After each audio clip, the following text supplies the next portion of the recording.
É muito difícil falar disso. Exclusivo. As novas revelações de Débora Saraiva, a mulher que manteve relação de 6 anos com o Dr. Jairinho, principal suspeito pela morte do menino Henri. Que pergunta você mais tem se feito nesse momento? Primeiro, para o meu filho, eu fico pensando por que eu não vi, por que eu não ouvi, como é que eu não vi que ele botou alguma coisa na minha bebida.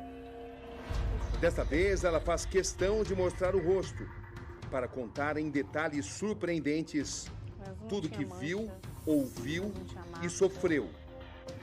Quando ele conseguiu me levantar assim, pelo pescoço, ele me deu 3 mordidas na cabeça. Uma revelação importante. Jairinho se comunicou com Débora até mesmo no momento em que Henri estava perdendo a vida. Hoje eu fico até apavorada de saber que ele teve coragem ainda de falar comigo se realmente o menino já estava morto. A opressão, as agressões a ela e ao filho. E eu acredito até que o papel que ele botou na boca e o pano foi para o meu filho não gritar. As viagens com Jairinho, a natureza de sua relação com ele, as duas faces do vereador. Olá. E não foi só comigo. O desabafo. A emoção. Esta foto mostra Jairinho na juventude, quando seu futuro parecia ser promissor. Este é Jairinho hoje, preso. Fotografado em vários ângulos, dando entrada ao sistema prisional, suspeito de um assassinato brutal. A voz que não foi ouvida. Durante dias e até meses, Henri emitiu sinais a todos que o cercavam. Era como se o menino de 4 anos pedisse socorro contra uma ameaça eminente.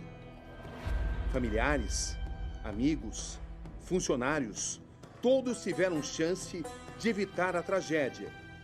Por que ninguém quis escutar Henri? Por quê? Eu amei a cartinha que vocês mandou para mim. Rio de Janeiro, noite de quarta-feira. Expectativa de uma entrevista importante. Boa noite, Débora. Boa noite, Cabrinho. Tudo bem? Tudo bem? Obrigado por me receber. Nada. Em nossa investigação, chegamos até a assistente social Débora Saraiva, de 34 anos. Ela manteve relacionamento com o Dr. Jairinho durante 6 anos. Uma ligação que continuou mesmo depois que o vereador passou a morar com Monique Medeiros.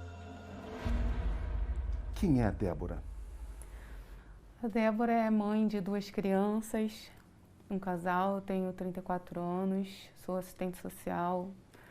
Namorei o Jairinho por 6 anos, entre idas e vindas foram 6 anos. Em meu primeiro contato com ela, Débora não contou tudo o que sabia. Uma vez, realmente, ele foi sozinho com ele e ele machucou a perna, ele quebrou o fêmur. O que foi dito a mim é que ele desceu do carro e achou que o joelho tinha torcido.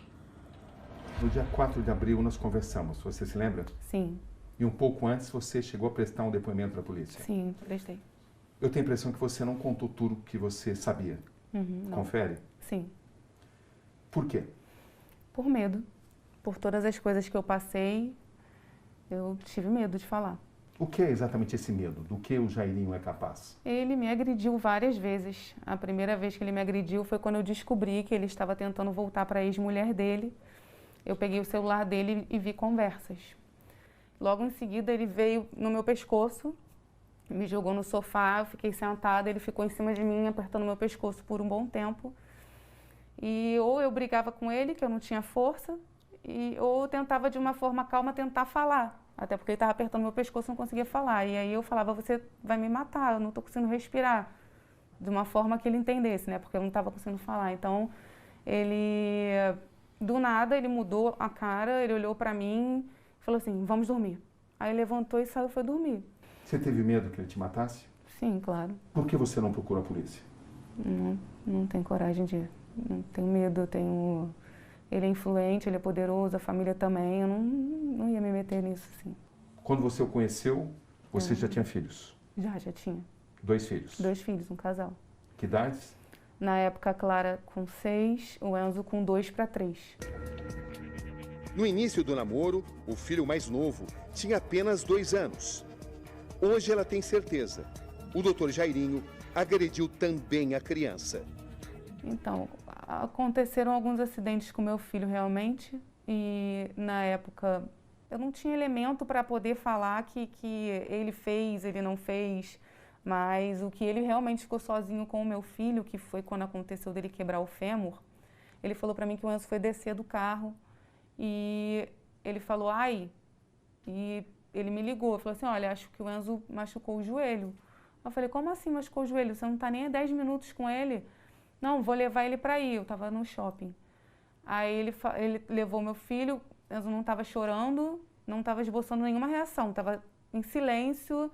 Até quis vir para o meu colo, só que ele não deixou mexer a perna e levamos ele para fazer um raio-x. Um ferimento importante. Sim, ele ficou 2 meses com um gesso que vinha daqui, e como foi a perna direita, era a perna toda, tinha um pedaço assim de pau no meio e o gesso vinha até aqui, assim, o outro. E na época ele explicou que se tratava de um acidente?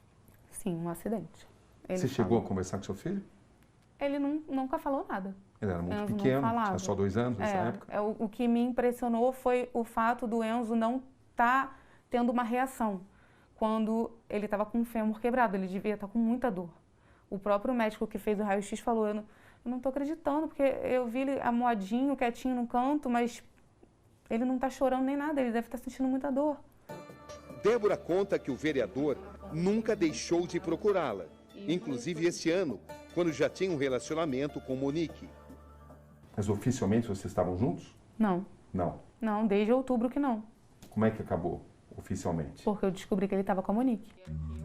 Débora revela que manteve contato com Monique e que chegou a avisá-la sobre o comportamento violento de Jairinho. Débora, o país está estarrecido diante de uma tragédia, uma morte brutal de uma criança.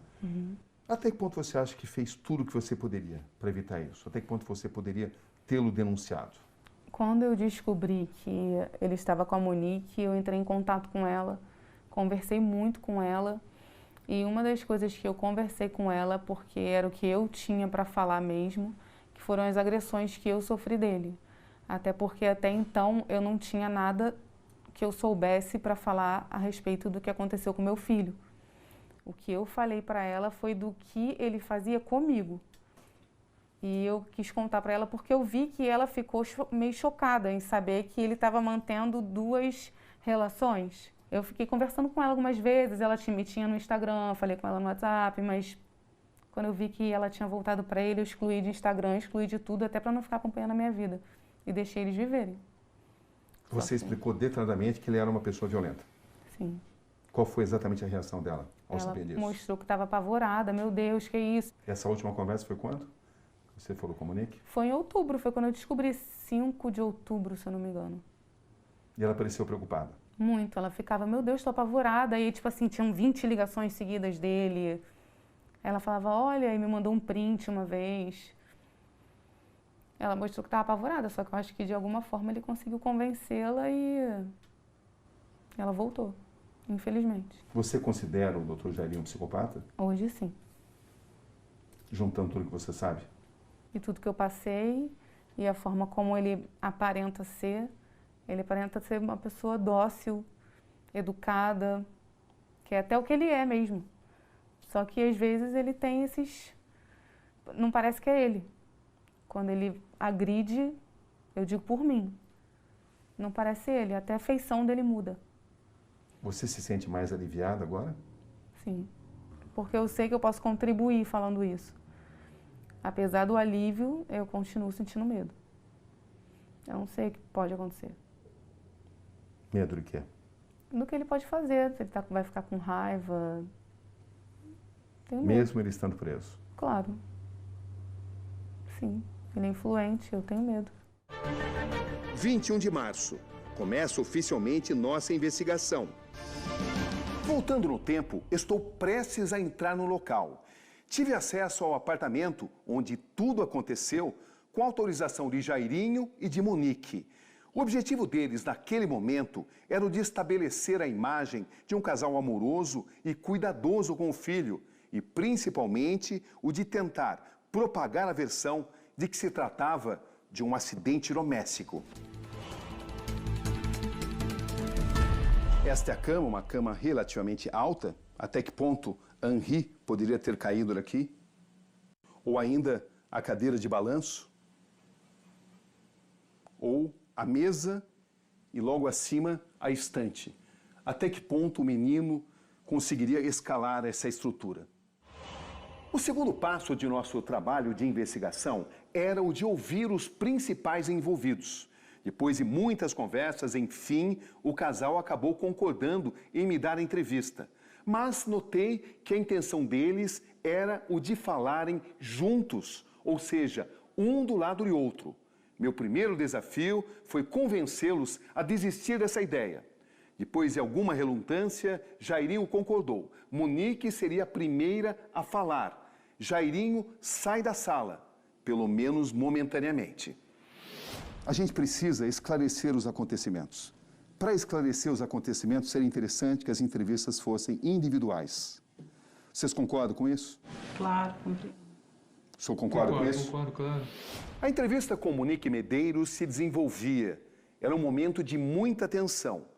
Aí, eu noto que depois de um determinado tempo, 5 ou 6 minutos, Jairinho volta à cena. Ele fazia questão de acompanhar tudo o que sua mulher dizia de um canto da sala. Até que ponto a senhora pode ter descontado alguma irritação sua no seu filho? Nunca, Cabrini, isso não existe. Isso não existe. Isso não existe. Não existe essa hipótese. O meu filho era tudo o que existia de mais importante na minha vida. Como é que eu ia fazer mal ao meu filho, meu próprio filho, meu único filho? A senhora assassinou seu filho? Claro que não. Mamãe não mata um filho. Existem mães que matam seus filhos.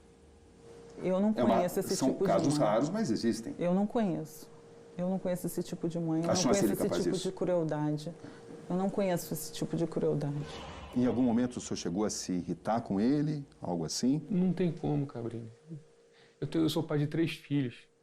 Eu tenho um filho de 24 anos de idade, uma de 14 e um de 8. Eu já passei por tudo que criança faz. Ninguém que tem 3 filhos sabe o que criança como é que a criança age, como é que ela faz.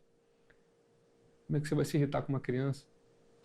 Toda a estratégia da entrevista, tanto de Jairinho quanto de Monique, era o de chegar o momento de apresentar a eles o laudo com as 23 lesões extremamente sérias que provocaram a morte do menino Henri. Qual seria, afinal, a reação deles?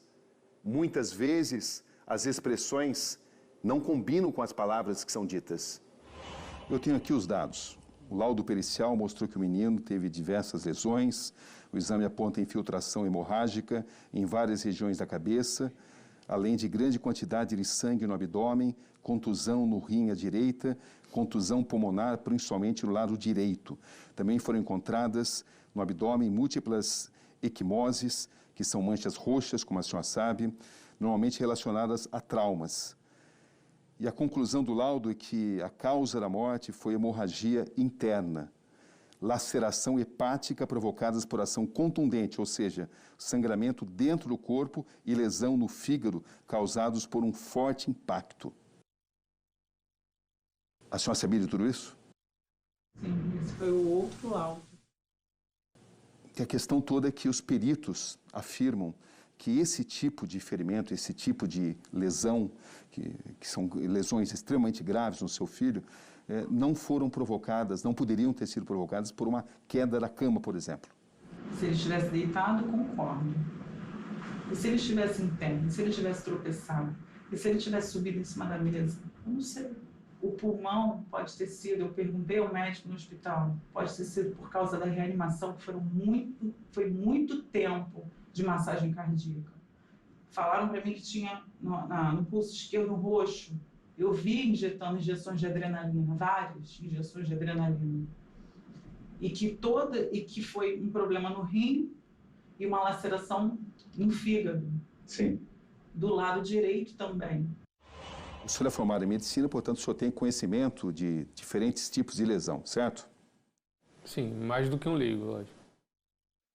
O laudo pericial mostra que o menino teve diversas lesões. O exame aponta infiltração hemorrágica em várias regiões da cabeça, além de grande quantidade de sangue no abdômen, contusão no rim à direita e contusão pulmonar, principalmente no lado direito.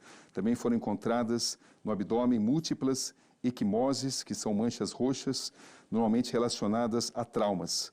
A conclusão do laudo é que a causa da morte foi hemorragia interna e laceração hepática provocadas por ação contundente, ou seja, sangramento dentro do corpo e lesão no fígado, causado por um forte impacto.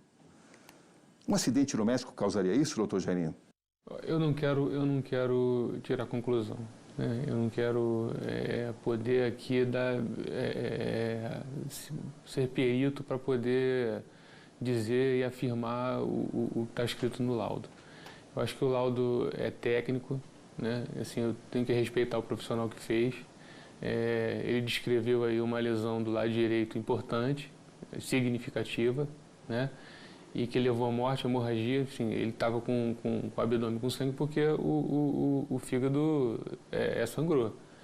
Mas eu considero uma lesão importante do lado direito, né? Tanto que acabou acontecendo o que aconteceu. E o senhor conhece o lugar onde isso aconteceu, supostamente, Conheço. Que é o quarto principal, e o senhor viu também as lesões, a descrição das lesões. Que tipo de conclusão o senhor chega, com o seu conhecimento acima do normal, sendo médico? Tipo que são lesões importantes, e ao mesmo tempo tem aquele cenário lá onde a criança estava, aquele quarto. Olha só, em medicina, a medicina não é matemática, Cabrini. Eu prefiro deixar para os médicos legistas, para a polícia, para poder descrever o que aconteceu. Eu tenho certeza, presta atenção, eu tenho certeza diante de Deus que a verdade vai ser restabelecida. Que verdade é essa? A verdade é que eu e Monique tratamos esse menino com o maior carinho do mundo e a gente, para ele, só deu carinho o tempo inteiro. As entrevistas exclusivas e únicas que o casal concedeu duram quase 2 horas. A senhora seria capaz de encobrir algum mal feito por outra pessoa? Claro que não. Pelo seu atual marido, por exemplo? Claro que não, impossível. Se eu soubesse que fosse ele, eu mesma teria denunciado no próprio dia, teria matado ele no outro dia. Impossível. Isso não existe essa possibilidade. Para aqueles que falam na hipótese do assassinato, o que o senhor teria a dizer?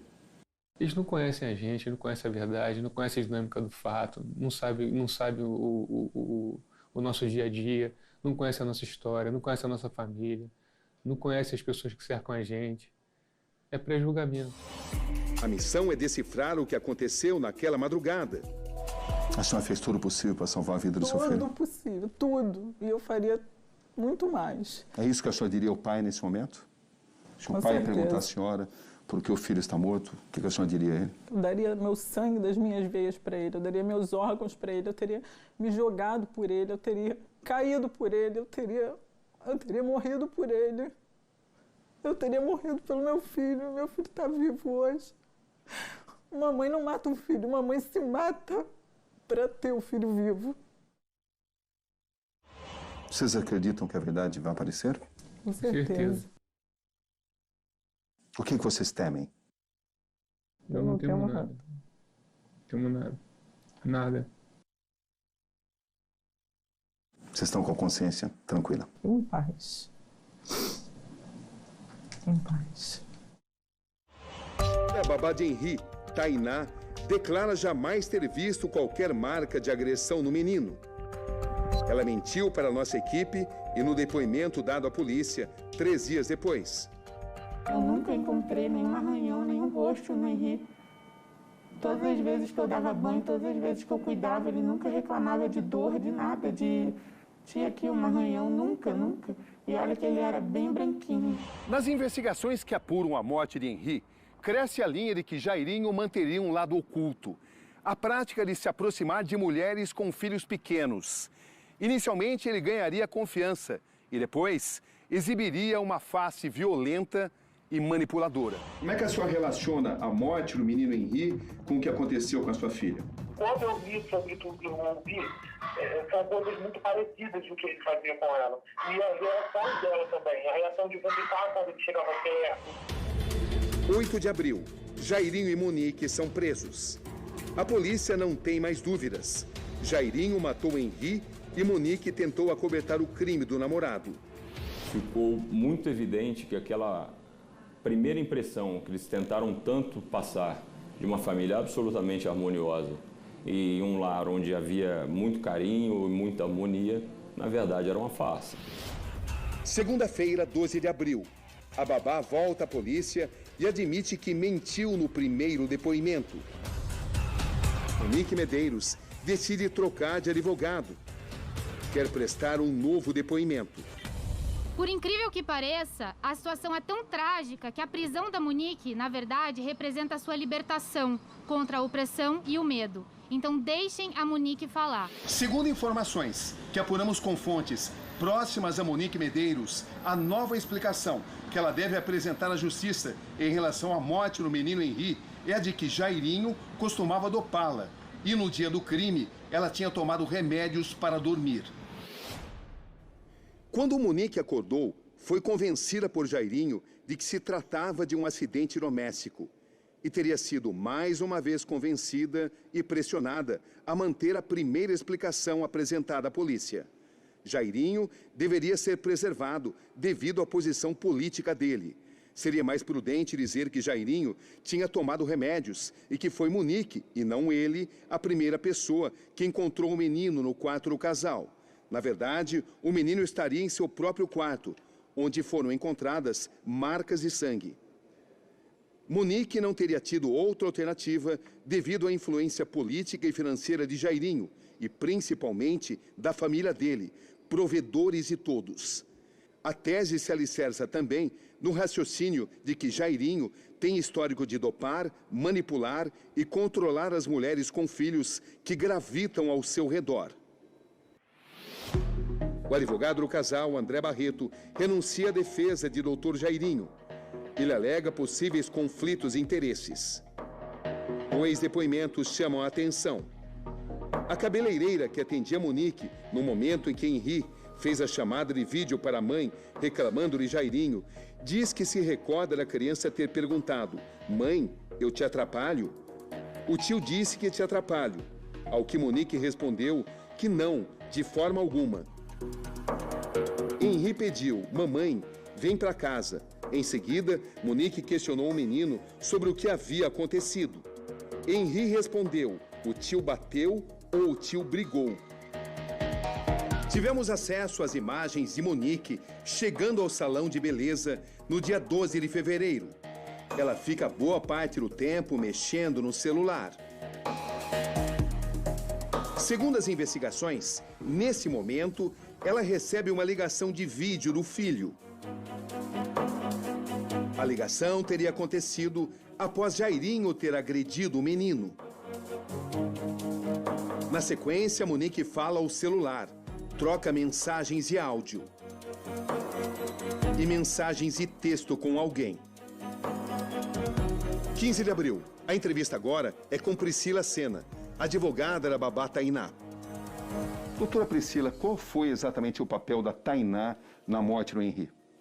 Cabrini, eu acredito que o papel da Tainá realmente tenha sido tentar proteger o menino naquilo que cabia a ela proteger o menino. Até que ponto ela foi omissa? Acredito que até ponto nenhum. Porque eu acredito que ela, na qualidade de babá do menino, ela fez o que deveria ser feito. Que foi a todo momento ter passado para a mãe o que estava acontecendo. Na oportunidade que ela esteve com a avó, ela passou o que estaria acontecendo, mas ninguém deu credibilidade. Ninguém acreditou nem nela e nem no menino. No novo depoimento, a babá Tainá relata que percebeu situações anormais em 3 ocasiões distintas. A mais grave aconteceu no dia 12 de fevereiro. Monique saiu para ir à academia e fazer unha. Jairinho foi para o quarto do casal e chamou Henri. Após Jairinho ter saído, A criança contou sobre as agressões para a babá e para a mãe por chamada de vídeo, pedindo que Monique chegasse logo.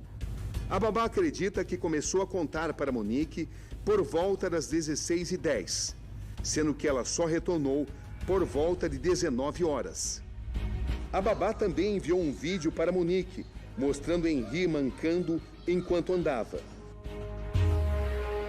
Doutora Priscila, a senhora é mãe também. Sim. O que mais chamou a sua atenção enquanto mãe no relato da babá Tainá? A sucessão de 3 episódios, Cabrini, porque nenhuma mãe, em sã consciência, tendo relatado algum episódio com o padrasto, ia deixar que ocorresse a segunda vez. Imediatamente, essa criança tinha que ser afastada de casa, ou ela tinha que ter se afastado do atual marido. Nenhuma mãe, em sã consciência, ia deixar que isso acontecesse 2, 3 vezes. Ela viu, ainda mais que marcou muito essa questão da negligência. E o fato dela ter dito apenas borrei minha unha, ao invés de ter olhado para o menino, ter pego o menino. Ela disse que eles entraram no carro, ela deu uma volta no condomínio. E em momento nenhum ela pegou o menino para acalentar o menino.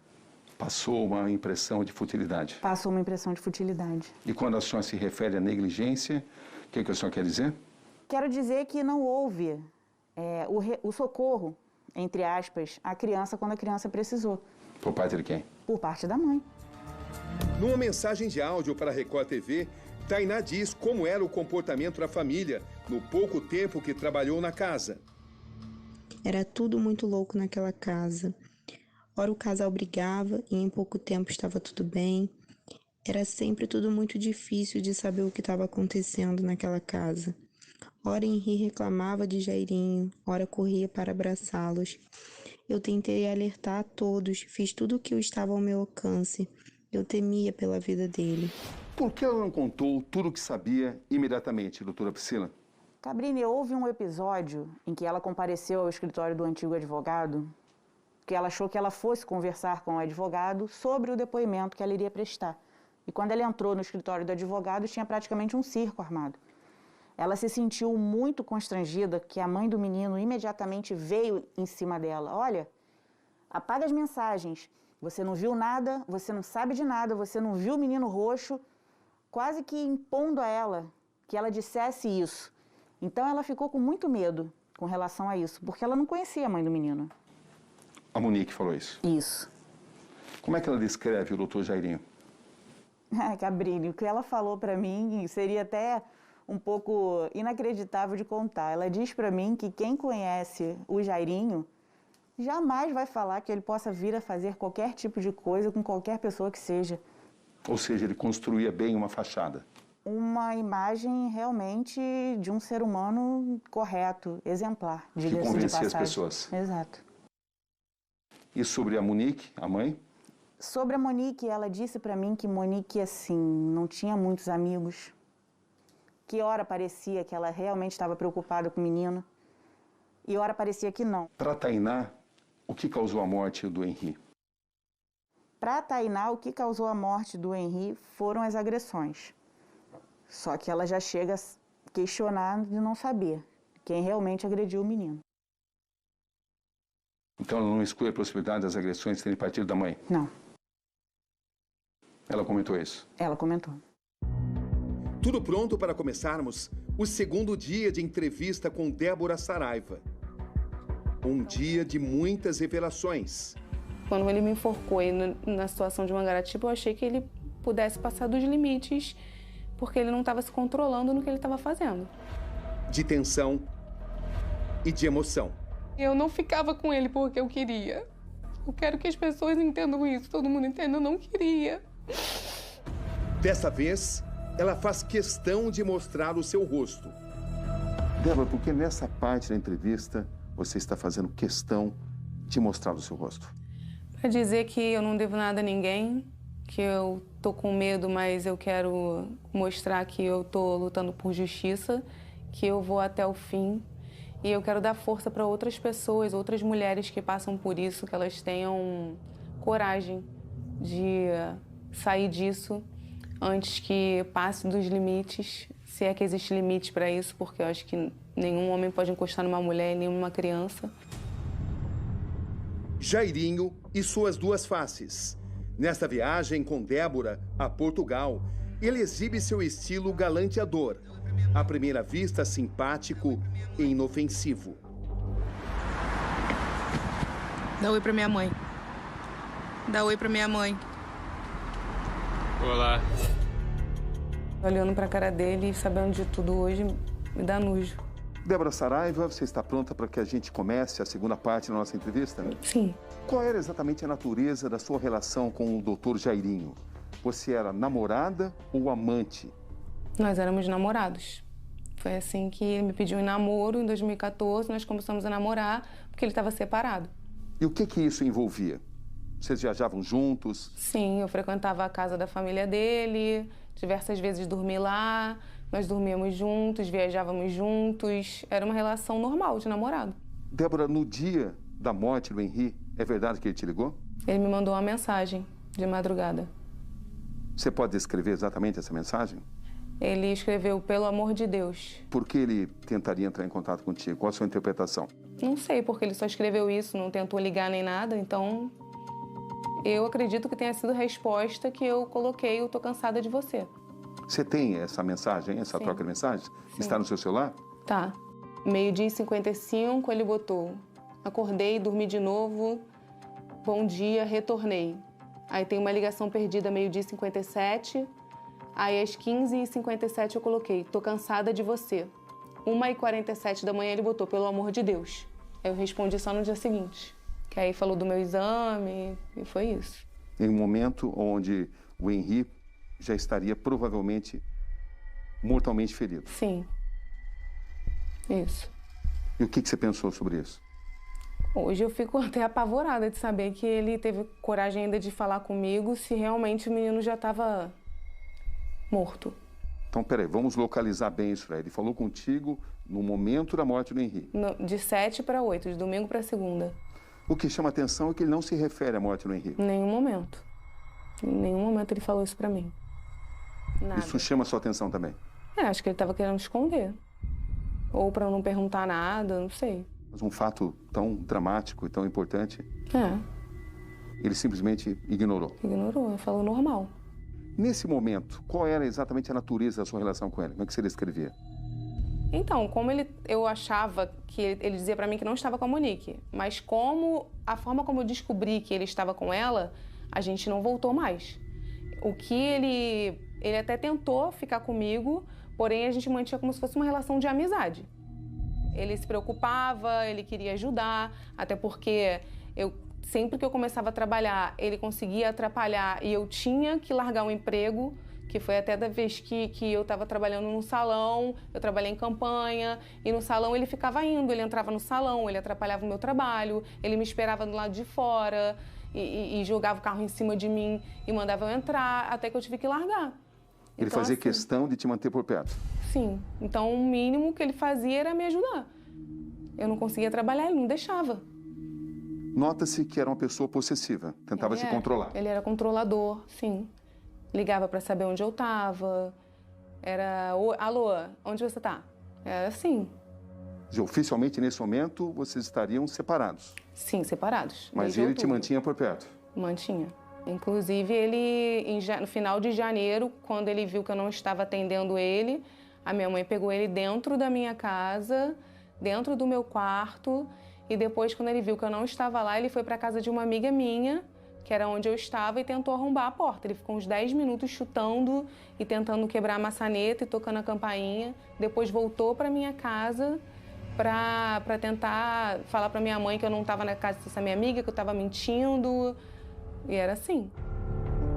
Jairinho tenta influenciar no depoimento de Débora Saraiva à polícia, que estava para acontecer. Dia 19, ele falou comigo, de novo. Aí você já sabia da morte do Henri? Já sabia, mas eu não tinha falado para ele. E ele não me contou nada. Você perguntou a ele sobre isso? Nada. Não, não perguntei. Por quê? Não. Se ele não falou, eu também não queria perguntar. Eu só perguntei mesmo no dia 20, quando ele me ligou, que foi quando eu fui intimada. E eu liguei para a Thalita para perguntar por que eu estava sendo intimada. Aí ele, em seguida, me ligou falando que eles devem estar querendo saber como era o nosso relacionamento, se eu era agressivo com você. Você vai chegar lá normal, você vai falar a verdade, amor. Falou assim. Aí eu ainda falei pra ele, falar a verdade? Você vai falar a verdade, amor. Aí essa foi a última, e aí eu desliguei na cara dele até, porque tinha alguém me ligando, porque ele não parava de falar, e aí ele começou a insistir, ligando várias vezes. Me liga aqui, por favor, fala aqui, me liga. Ele ligou mais 6 ou 7 vezes. E você não respondia por quê? Não respondi mais, porque aí tava todo mundo me ligando e eu fiquei apavorada, falei, não vou nem mais falar com ele. Ele disse falar a verdade. Falar a verdade significava contar que ele te agredia. Na minha cabeça, sim. E tinha uma relação, no mínimo, estranha, naquele ponto, é o que você sabia, com o seu filho. Ele não tinha contato com os meus filhos. Na verdade, o que eu perguntei, falar a verdade, seria assim, vou falar o quê? Que você me batia? Que você era agressivo comigo? Mas eu entendi que o falar a verdade era para falar que era tudo tranquilo, estava tudo bem. Foi o que eu interpretei. Você entendeu que ele queria manipular o seu depoimento? Não manipular, mas ele me colocou assim no meu lugar. Foi um recado. Eu entendi como um recado. Que recado? Você tem que falar que era tudo bem, que eu não era agressivo. Eu falar a verdade, amor. Foi o que eu entendi. Quando você foi à delegacia, você já sabia que o Jairinho era suspeito de assassinato? Sim.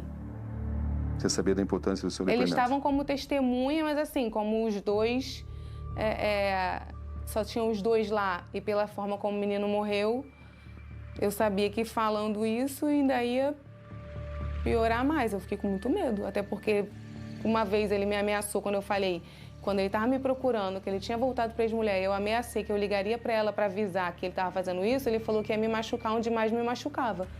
Então eu não vou arriscar. Minha família, ele já entrou na vila dos meus avós, ele tirou uma foto lá de dentro com o carro aparecendo e a casa deles, falando que se eu não atendesse ele ia entrar para conversar com os meus avós. Então tudo isso para mim é uma ameaça. E você ficou todo esse tempo refletindo? Até chegar a uma decisão? Sim, até pelo fato do meu filho ter falado comigo também. E aí eu me senti pressionada a tudo e mesmo com medo, eu acho que tá na hora dele pagar, se realmente ele fez isso com o menino, pagar pelo que ele fez com outras mulheres e com outras crianças. A primeira vez que eu te liguei, você disse que não confirmava e nem descartava. O da perna. O que passava na sua mente naquele instante? Eu queria falar que o meu filho estava sozinho com ele e que poderia ter sido ele, mas eu também não queria acusar, até porque eu não estava junto. Como é que eu ia falar isso assim, Até hoje eu não posso falar também que ele fez alguma coisa na maldade, até porque o Enzo não relatou isso quando ele falou sobre o episódio da perna. Ele falou só que ele não ajudou ele a descer do carro. Ele era pequeno, um carro alto, foi isso que ele falou pra mim. Mas isso mudou depois que você teve uma conversa mais clara com o seu próprio filho? Então, na questão do carro, ele mantém isso, o Enzo manteve isso. Ele falou, ele não quis me ajudar e eu desci do carro sozinho e me machuquei, que foi quando ele quebrou o fêmur. Aí eu falei, mas ele te chutou, te empurrou? Ele falou, não, ele só não quis me ajudar. Mas o que hoje eu posso dizer que, porque eu acredito no meu filho, e que aí eu dou certeza, foi o que eles me contaram, que quando as duas crianças acordaram, meus filhos acordaram querendo água, o Jairinho deu água, mandou eles dormirem, mandou a Clara dormir e fez com o Enzo essas coisas de botar papel na boca, de botar pano na boca, falar que não podia engolir, deitou o menino, subiu em cima da barriguinha dele. Quando ele tentou fugir, eu ainda perguntei por que ele tinha feito isso, por que ele não tinha vindo falar comigo. E aí ele falou, mas eu tentei, mamãe, eu te chamava e você não ouvia. E quando eu consegui fugir dele, eu te sacudi, mas você não respondia, você nem se mexia. E aí ele me alcançou, me levou para o carro, colocou um saco na minha cabeça e ficou dando voltas. Eu perguntei, mas colocou um saco na sua cabeça, mas te bateu? Não, só ficou dando voltas com um saco na cabeça. E aí, no dia seguinte, eu acordei, mas eu não lembro de nada. Fiquei uma semana sem lembrar de nada. Minha mãe me achou meio desmaiada no sofá, porque minha irmã me ligou e eu estava com uma voz estranha. Parecia uma voz de dopada, assim, com a língua enrolando. E aí minha irmã pediu para minha mãe correr lá para ver a gente. Aí as crianças, quando minha mãe chegou, as crianças estavam brincando. O Enzo não estava assustado nem nada, no dia não falou nada. A única coisa que ela viu foi quando ela entrou, eu estava sentada desmaiada no sofá, como se eu estivesse desmaiada. E aí a Clara falou assim para minha mãe... que é a sua filha? É, a minha filha. Falou, vovó, tem bem um pozinho branco na taça. Aí minha mãe falou que olhou a minha taça e estava com um pozinho branco mesmo. Na minha taça. O que você conclui de tudo isso? Que ele me dopou. Débora, há 15 dias eu conversei com uma pessoa que te conhece, uma pessoa que chegou a trabalhar para pessoas da sua família. Na época ela não podia se identificar, mas agora ela pode. Uhum. Cabrini, meu nome é Valéria. Esta é Valéria Batalha. Ela conta ter testemunhado as agressões contra o menino de 3 anos, o filho de Débora. O agressor, Jairinho.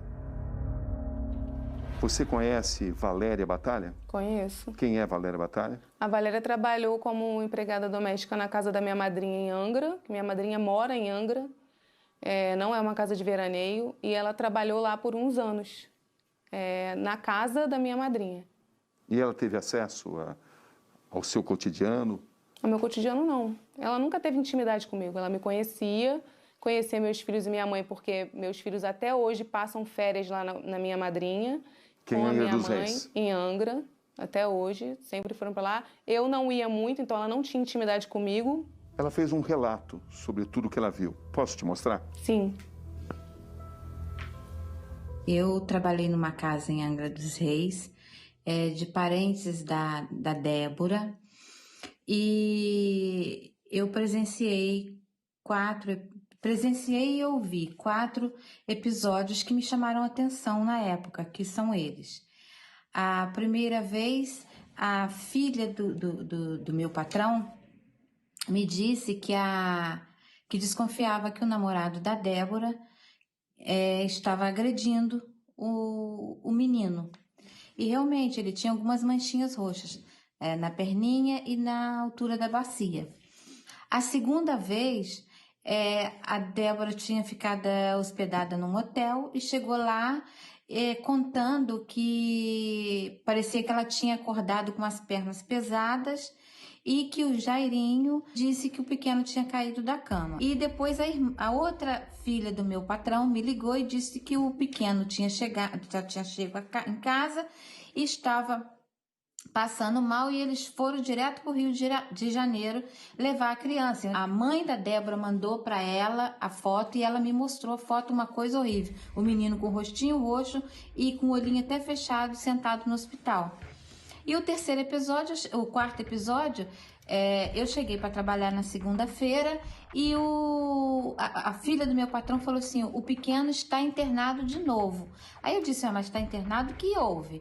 Aí ela disse, o pequeno saiu com um monstro e voltou com a perna quebrada, com o fêmur quebrado. Esses são os 4 episódios que eu fiquei sabendo. Você confirma o que ela disse, Débora? Eu não confirmo tudo, não. Mas não tinha mancha, mas não tinha marca. Ele quebrou a perna mesmo, mas dopada eu fiquei mesmo, mas não foi nessa situação, não foi em Angra, foi aqui no Rio já. Não é tudo, não. No primeiro contato que eu tive com ela, ela sugeriu que você pode ter sido omissa em relação às agressões sérias do Jairinho contra o seu filho. Como é que você recebe isso? Eu fico bem triste, porque se ela diz aí até que me conhece, ela sabe o tipo de mãe que eu sou. Eu criei os 2 sozinha, eu passei por muita coisa, por causa deles mesmo, eu coloco meus filhos em primeiro lugar, eu sempre protegi eles. A partir do momento que eu desconfiei de alguma coisa, eu afastei os 2 dele. A Clara nunca teve problema com ele, mas eu afastei os 2 dele. Tem uns 5 anos que Jairinho não tem contato, não fica junto, não sai junto, não vê. Você conhece o Jairinho como poucas pessoas conhecem. O Jairinho seria capaz de assassinar o Henri? Eu não sei se ele... é difícil, né, falar. Eu não sei se ele teria essa intenção. Mas vendo tudo o que essas crianças passaram, incluindo o meu filho, eu acho que pode ter sido ele. Talvez sem a intenção de matar, mas ele quis machucar. Porque, pelo que o meu filho contou, ele quis machucar o meu filho.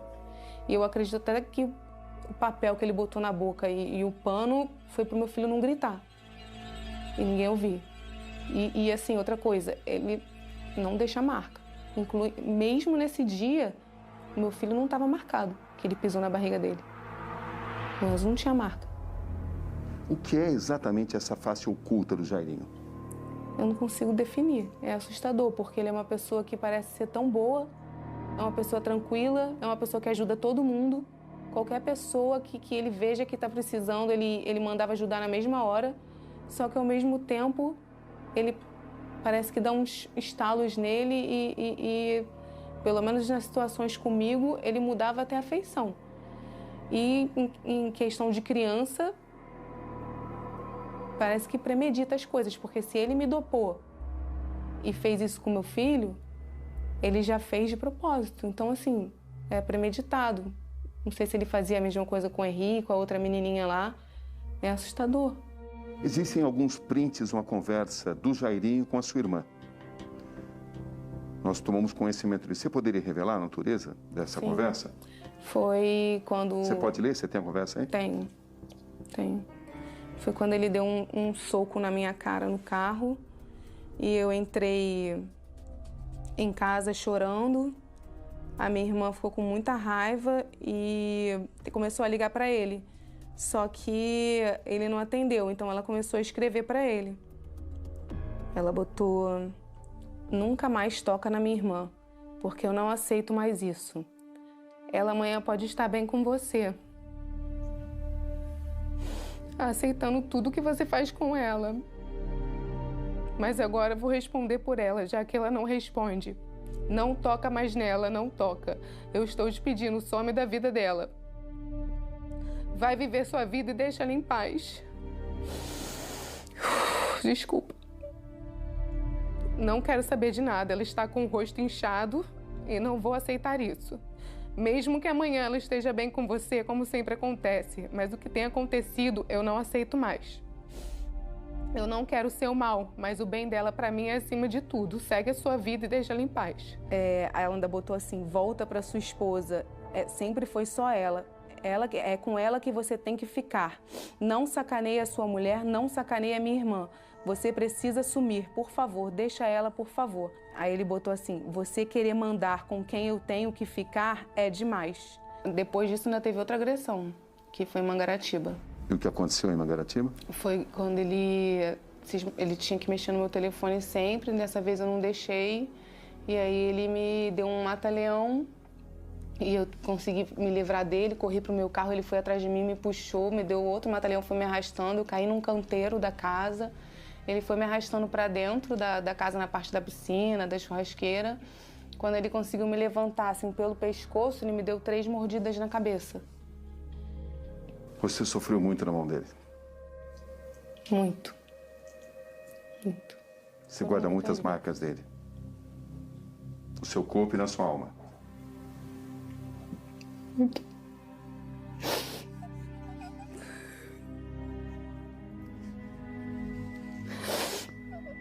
É muito difícil falar disso.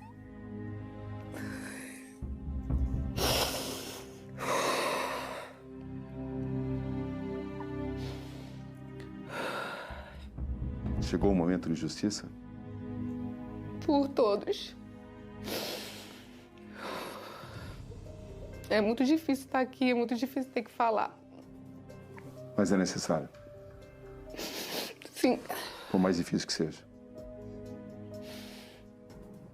Lembrar de tudo é difícil. Falar é difícil. E eu não ficava com ele porque eu queria. Eu quero que as pessoas entendam isso, todo mundo entenda. Eu não queria. Ele não deixava eu me afastar.